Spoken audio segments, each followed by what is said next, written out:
Howdy YouTube, and welcome to this episode of the Gunman. So you can probably tell by reading the title of the video that I've recently quit my job, and I thought I would do a bit of a video on why I quit my job. So many of my regulars have probably seen the video I did a couple of weeks ago on the budget spray gun shootout, and in that video I actually sprayed this car here. This is just, it's nothing special, it's a Hyundai Venue. And when I was doing the editing for that, I swear I missed doing this kind of work. And it's the funniest thing. I would not have even quit my job if it wasn't for me being a YouTuber. I was sitting behind the computer watching this exact footage that you guys are watching now, and I knew then that I needed to move on. So the job that I did quit from was a prestige shop. They did some really good quality work. They were good to work for, to be honest. There was lots of things to like about it, but it's not me, you know.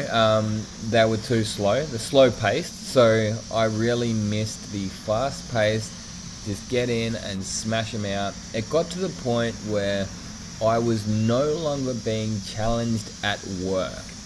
There was a little bit of a challenge at the start, I guess, adapting. There's going to be a little bit of an adapting phase in every workshop to a point, I guess, but I just found that I was stagnating. I was at the point where I felt like if you're not moving forwards, you're kind of moving backwards. And as I say, it really hit home. It was when I was watching myself spray this, I knew I had to leave.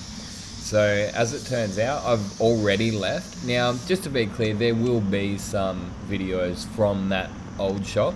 So, you know, you guys are on a little bit of a delay. Obviously, it takes a little bit of time for me to do the editing and the narrating on the videos and all of that. So, yeah, there might be still a couple of videos from that shop, just to be clear to you guys. But I've quit, I've moved on, and I don't regret it for 1 minute. I knew straight away on the first day at the new shop, I knew I'd made the right decision. And I'd like to say a big thanks to my buddy Shane from here in Melbourne for hooking me up with that job. If it wasn't for him, I wouldn't have left, and now I know I needed to leave. As I say, look, it was a good experience for me working at that prestige shop, but it's just not me. I was stagnating, I wasn't being challenged, it was too easy, there was not enough work there, and look, they did too much polishing, don't get me wrong. The regulars to the channel will know that I actually quite enjoy polishing. I enjoy just taking pride, and I enjoyed having enough time to do it properly, to do the jobs absolutely properly. But then it just got to the point where it's like, man, I'm spending more time polishing than I am painting or even prepping, you know. Like, they made you denib pointless things. I just got to the point that I just felt pointless. I felt like I was wasting my time, because I know that my skills are probably better used in the high flow smash environment. So that's, yeah, another reason why I left. I wasn't being challenged, as I said a couple of times before, and I was missing my booth time. I was missing getting to paint these average everyday Hyundais, which actually do have a nice finish on them. They've got a slightly flatter finish on a lot of the Japanese, well, these are technically Korean cars, but you know, they've actually got like a nicer looking flatter finish on these kind of cars than they do on most of the European vehicles. Lots of the European vehicles are thick and chunky, so that's what I've got to do. That's what I had to do on a lot of those Porsches that I was painting. And I think I stuck it out for about 2 months at that Porsche shop. And look, I set myself goals at the start. I felt like leaving after the first week, just to be honest. Like, I didn't like it. I couldn't see myself sticking around, but I always like to set myself a goal. So after those first couple of days, I said, you know what? I'm going to give it a month, and then I'm going to reassess. And after that month, I thought, you know what, I'll probably stay. And look, sometimes it can be hard to leave because you're going into the unknown, you know what I mean? So you know what it's like where you are, and you know, okay, it might not be perfect, you might not like these few things about it, but hey, you know what you're in for. So it can be obviously harder to take that plunge and leave that job that you're not 100% happy in because you don't know what the next shop's like. But my mate Shane, he said, man, this is a really good shop. I took his advice and I did end up leaving, and look, I won't look back. I can't see myself ever wanting to work in a shop where I have to do that much polishing again. It just, as I said, I was stagnating and I wasn't moving forward, and if you're not moving forward, you're probably moving backwards. So another thing about that Porsche shop was that, look, at the start, they sort of pulled me in the line and, you know, told me how they wanted things done. So, and look, I listened. I really did. I did everything that they wanted me to do. You know, they made me change a few things. But then what ended up happening is that micromanaging never stopped. And I guess it just kind of crept up on me and you just got used to it. So what ended up happening is, like, the first day after me leaving, oh my God, it felt like I'd been in prison for 2 months and I'd finally been let free. Because I could breathe. I felt like I'd had the shackles taken off my hands and my feet, and I could just do what I want. I mean, I'm a spray painter. I know how to spray paint. If you don't think that I can spray paint, don't let me spray paint. Judge the end result. Don't be there every step of the way. It's actually counterproductive. And yeah, that's probably one of the biggest things actually about that previous shop. I was being micromanaged, and man, that sucks. Anyone who's been micromanaged before and anyone that is being micromanaged currently, you need to get out. That's what I recommend, because your life will change. And as I say, it can creep up on you and you can just get used to it, you know. So you've either got to, like, put your hand out and say, that's it, that's enough, I know what I'm doing.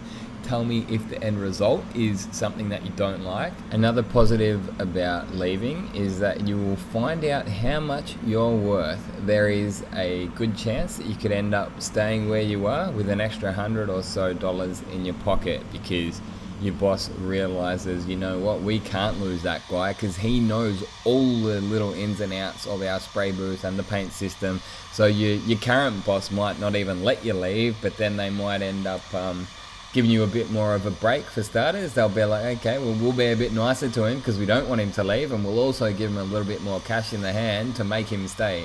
So look, I mean, obviously be calculated with your decisions. Like, one thing that I was thinking the other day, like, I've never regretted quitting a job, but you don't just go and quit your job willy-nilly, you know. Like, they've got to be calculated decisions. So you think about it, you weigh up all your positives and your negatives, and what I did was, you know, call up a couple of mates and bounce the ideas off them, see what they think. So one of my buddies in Perth, Ray from 3M, I was calling him up a lot and asking his input, and he was really helpful in, you know, giving me some advice here and there.